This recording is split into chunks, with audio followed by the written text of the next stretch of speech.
여러분, 오늘은 꽤 무거운 이야기입니다. 하지만 외면해서는 안 되는 현실이죠. 피해자가 목소리를 냈고 그 목소리를 우리가 들어야 하니까요. 최근 조국 혁신당 내부에서 발생한 성추행, 성비위 사건이 폭로되면서 정치권 전체가 충격에 빠졌습니다.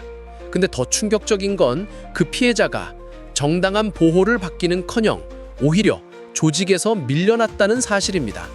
성평등을 외치던 정당 안에서 이런 일이 발생했다는 것, 그리고 그 후처리 방식이 더 끔찍했다는 것, 오늘은 이 이야기를 처음부터 차근차근 풀어보겠습니다.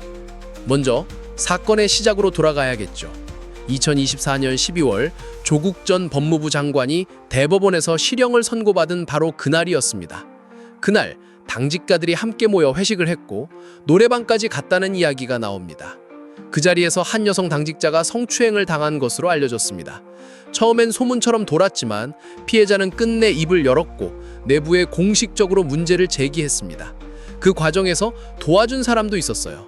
그중 한 명이 김광년 세종시당 위원장이었습니다. 이분은 피해자와 동석하지도 않았지만 피해자가 용기 내서 진술할 수 있도록 도움을 줬다고 해요. 하지만 결과는 어땠을까요?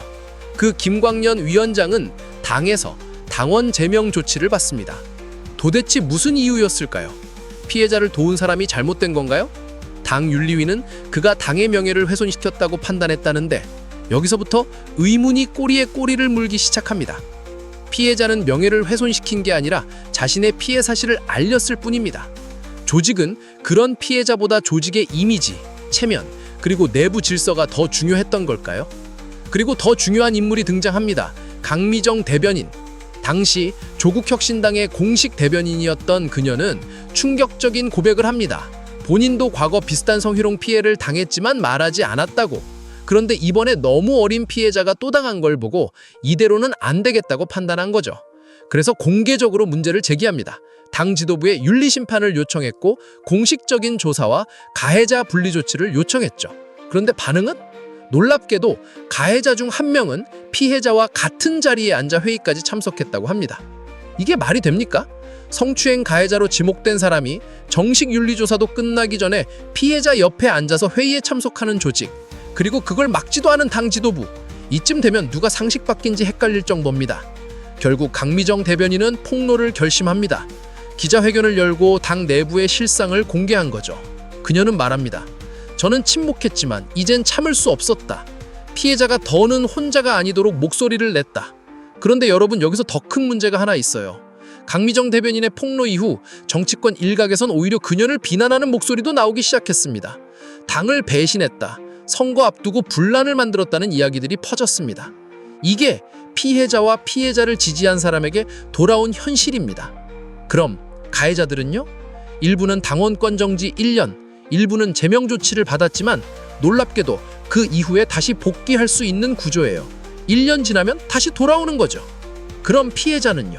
이미 탈당했고 당 내부에서 사실상 쫓겨난 상태입니다. 심지어 당은 수사기관의 자료 요청에도 적극 협조하지 않았다는 주장이 나왔습니다. 이쯤 되면 의문이 하나 더 생깁니다. 조국 대표는 왜 침묵했을까? 기자들이 사건에 대해 묻자 조국 전 법무부 장관은 다음에 말씀드리겠다고만 짧게 답합니다. 그 이후에도 이 문제에 대해 별다른 입장을 내놓지 않았습니다. 조국은 과거 공정, 정의, 평등을 강조하며 많은 사람들에게 상징적인 인물이었습니다. 그런 조국의 이름을 딴 정당에서 이런 일이 벌어졌고 그가 침묵하고 있다는 사실은 많은 사람들을 혼란스럽게 만들고 있습니다. 정치인은 말로만 정의를 외쳐선 안 됩니다. 정말 중요한 건 실천이죠. 특히 성평등, 인권, 피해자 보호 같은 문제는 말이 아니라 행동으로 보여줘야 합니다. 강미정 대변인의 기자회견 내용 중 이런 말이 있습니다. 저는 단지 이 당이 옳은 방향으로 가길 바랬습니다. 하지만 지금은 더 이상 함께할 수 없습니다. 그녀는 마지막까지 당의 명예를 위해 내부 폭로가 아닌 공식 절차를 밟았고 언론에 알리기 전까지 모든 내부 소통을 시도했다고 밝혔습니다. 그럼에도 불구하고 당은 그녀를 보호하지 않았고 결국 그녀가 먼저 등을 돌릴 수밖에 없었던 거죠. 그리고 우리는 묻지 않을 수 없습니다. 이게 정말 우리가 기대했던 정치입니까? 피해자는 침묵해야 하고 폭로하면 배신자로 몰리는 구조. 피해자를 돕는 사람은 징계를 받고 가해자는 돌아오는 정당? 지금도 정치권에서는 성평등, 인권, 청년이라는 단어가 쉽게 오고 갑니다. 하지만 진짜 그 가치를 지키는 사람은 누구일까요? 여러분, 이 이야기는 단지 한 정당, 한 인물의 문제가 아닙니다. 우리가 사는 사회 전체의 구조, 권력, 그리고 피해자 인식에 대한 문제입니다. 피해자가 보호받을 수 없는 정치라면 그 정치의 미래는 없습니다. 지금 이 순간에도 또 다른 강미정이 있을지도 모릅니다. 그리고 그녀가 용기 내어 말할 수 있도록 우리는 기억해야 합니다. 이 사건을, 그리고 그 안의 침묵과 외면을. 여러분은 어떻게 생각하시나요?